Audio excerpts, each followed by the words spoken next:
আসসালামু আলাইকুম রহমতুল্লাহি ওয়া বারাকাতু। ফ্রেন্ডস, আজকে আমি ফুচকা তৈরি করব, অর্থাৎ যেটাকে গোলগাপ্পা বলে থাকে, কেউ কেউ পানিপুরি বলে থাকেন। তো যাই হোক, আমি ফুচকা বলছি। তার জন্য আমি প্রথমে একটাই বাটির মেজারমেন্ট করে নেব।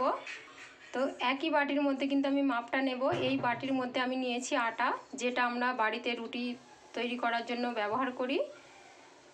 ময়দা নিলে কিন্তু হবে না, তাই আমি যে আটা দিয়ে রুটিটা আমরা বাড়িতে ব্যবহার করি বা খেয়ে থাকি, সেই আটাটাই নিয়ে নিলাম এক বাটি। এবং আর যেটা লাগবে সেটা হচ্ছে সুজি। তো এই বাটিরই হাফ বাটি নিয়ে নেব সুজি। মেজারমেন্টটা কিন্তু মাপটা মনে রাখতে হবে বন্ধুরা, তাই আমি বাটিটা চেঞ্জ করলাম না, যাতে মনে থাকে। একটা জিনিস মনে রাখতে হবে যে আটা যতটা নিতে হবে সুজিটা কিন্তু তার হাফ নিতে হবে। তো এই সুজির মধ্যে বন্ধুরা আমি পানি দিয়ে আধা ঘন্টা মতো বা 15 মিনিট মতো রেখে দেব। 15 মিনিট পরে আমি এই সুজিটাকে,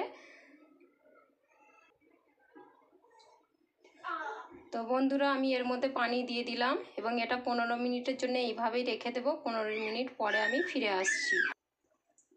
তো বন্ধুরা এখানে কিন্তু আমি নুন বা তেল কিছু ইউজ করব না। এর মধ্যে দিয়ে দেবো 1 চিমটি খাবার সোডা বা বেকিং সোডা যেটা বলে থাকি, দিয়ে দিলাম।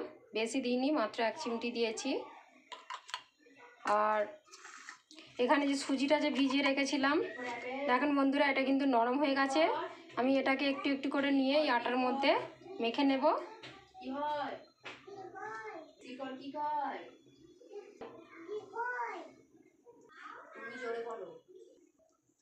তো এইভাবে আমি অল্প অল্প করে আটা এবং সুজি আর যে সোডা দিয়েছিলাম বেকিং, সমস্ত উপকরণগুলোকে একসঙ্গে ভালোভাবে মেখে নিচ্ছি।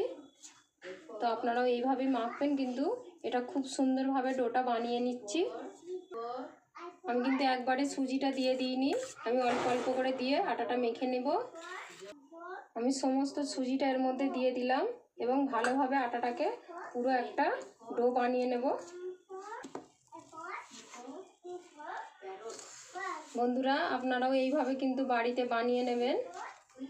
আর একটা জিনিস খেয়াল রাখতে হবে যে আটা নিতে হবে, কিন্তু যে আটাটা আমরা খাবার রুটির জন্য ব্যবহার করে থাকি ওই আটাটাই নিতে হবে। আর এইভাবে আস্তে আস্তে, এবং এর মধ্যে যদি পানি লাগে আমি কিন্তু দেবো, অল্প অল্প করে দেবো, একেবারে দেবো না।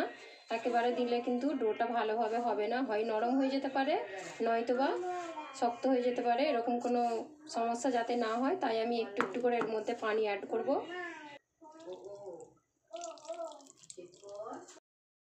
তো বন্ধুরা এটা কিন্তু অনেকটাই সময় লাগবে, অনেকটা সময় ধরে এইভাবে করে কিন্তু আটাটা মেখে নিতে হবে, নইলে কিন্তু সফট হবে না আর লুচিগুলো ফুলবে না। ফুচকার যে লুচিগুলো হবে ওটাও ফুলবে না।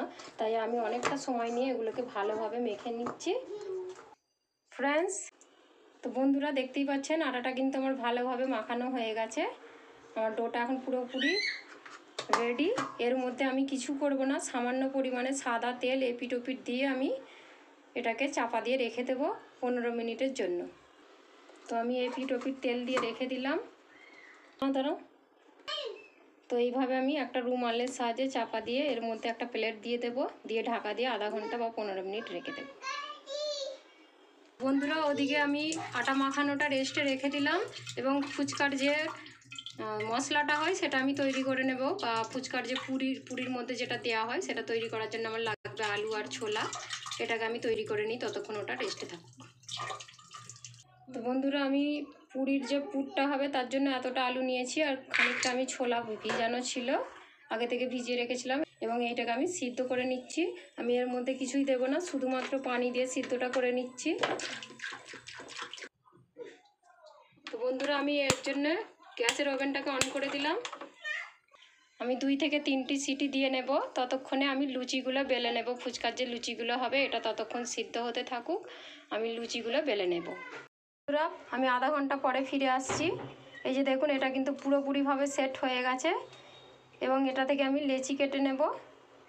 এটি সুবিধার জন্য দুটো ভাগ করে নিচ্ছি করে, এবং লুচিটা বেলে নেব। তো ফ্রেন্ডস এর মধ্যে আমি কিন্তু আটা বা তেল কিছুই দেব না, এটাকে এমনি যে পাথরের মধ্যে নিয়েছি এই পাথরটার মধ্যেই কিন্তু আমি বেলে নেব।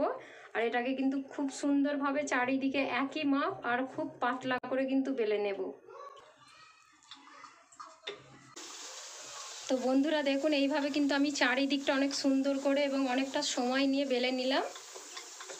এই যে দেখতেই পাচ্ছেন অনেকটা সুন্দর, অনেকটা চাপ দিয়ে কিন্তু এটা করতে অনেকটাই কষ্ট হয়, কিন্তু কষ্ট না হলে তো কোনো ভালো জিনিস না খাওয়া হবে না ভালো জিনিস পড়া হবে। তাই ভালো খেতে গেলে একটু কষ্ট করে রেসিপিটা তৈরি করে নিতে হবে। তো বন্ধুরা এখানে আমার বেলা পূর্ণভাবে হয়ে গেছে। এরপর আমি এইরকম একটা কৌটোর ঢাকনা নিয়ে যে পুরিটা বানবে তার শেপ দিয়ে নেব। এইভাবে করে শেপটা দিয়ে নেব।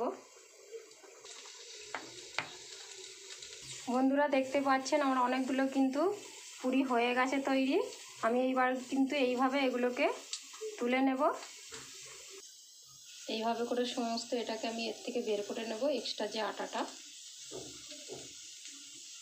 বন্ধুরা দেখতেই পাচ্ছেন এতে কিন্তু তেলও দেওয়া হয়নি, আটা ময়দা কিছুই দেওয়া হয়নি, তারপরেও একটা সুন্দরভাবে কিন্তু বেরিয়ে আসছে এক্সট্রা আটাটা। এইভাবে করে তুলে নিতে হবে।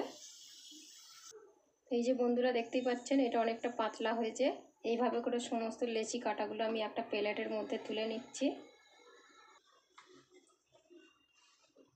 আবারও যে বাকি ছিল ময়দা বা আটার ডোটা, ওইটাকে আবারও বেলে নিচ্ছি বন্ধুরা।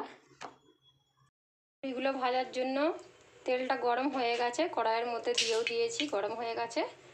মানে অনেকগুলোই পুরি বেলা হয়ে গেছে দেখতেই পাচ্ছেন বন্ধুরা। এই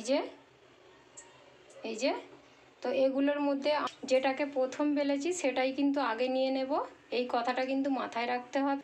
আরও একটা কথা বলি বন্ধুরা, এই যে দেখতে পাচ্ছেন এই যে জিনিসটা রাখা আছে, আমি কিন্তু এইটা যেমন নিচের দিকে ছিল এইভাবেই কিন্তু কড়ার মধ্যে ছেড়ে দেব। আমি কিন্তু এটা উল্টে ছেড়ে দেব না, তাহলে কিন্তু ভালোভাবে হবে না।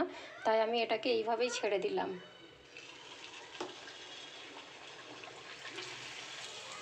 নেড়ে ছেড়ে নিতে হবে, তাহলে কিন্তু সমস্ত ফুচকাগুলো ভালোভাবে ফুলবে।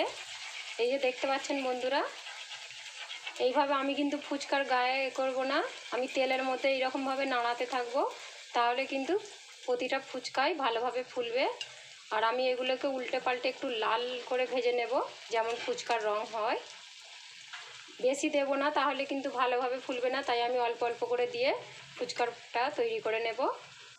তো বন্ধুরা দেখতে পাচ্ছেন ফুচকাগুলো কিন্তু খুব সুন্দর লাল এবং বেশ ফুলকো লুচির মতো হয়েছে, ফুলো ফুলো।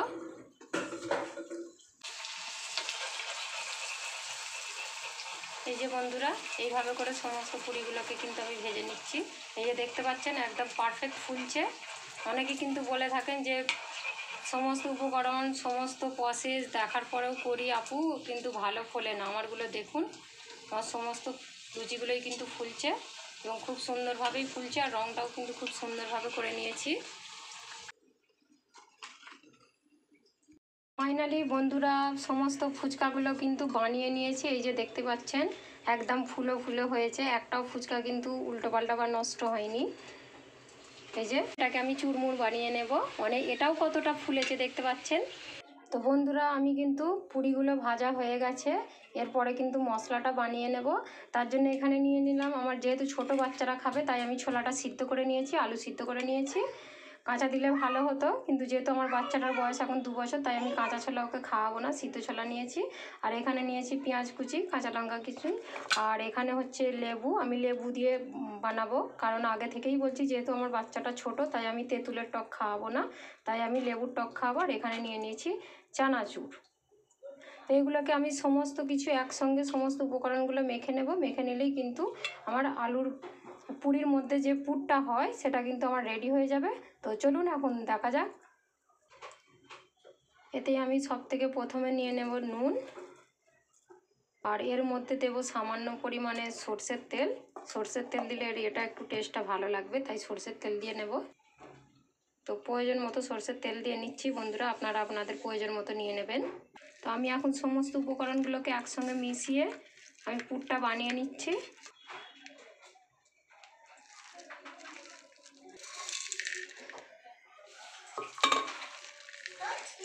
তো বন্ধুরা এখানে আমার আলুর পুরটাও কিন্তু তৈরি হয়ে গেছে। এরপর আমি পানিটা রেডি করে নেব, তার জন্য আমি শুধু পানি এখানে নিয়েছি এবং এর মধ্যে নুন দেব আর লেবু দেব। আমি এটা নর্মালি পানি বানাবো। তো বন্ধুরা, আমার রেসিপিটি যদি ভালো লেগে থাকে লাইক কমেন্ট শেয়ার করবেন, আর আমার চ্যানেলে যদি প্রথম হয়ে থাকেন তাহলে কিন্তু সাবস্ক্রাইব করতে ভুলবেন না, যাতে করে নেক্সট ভিডিও আপলোড দেওয়ার সাথে সাথেই নোটিফিকেশান আপনার কাছে পৌঁছে যায়।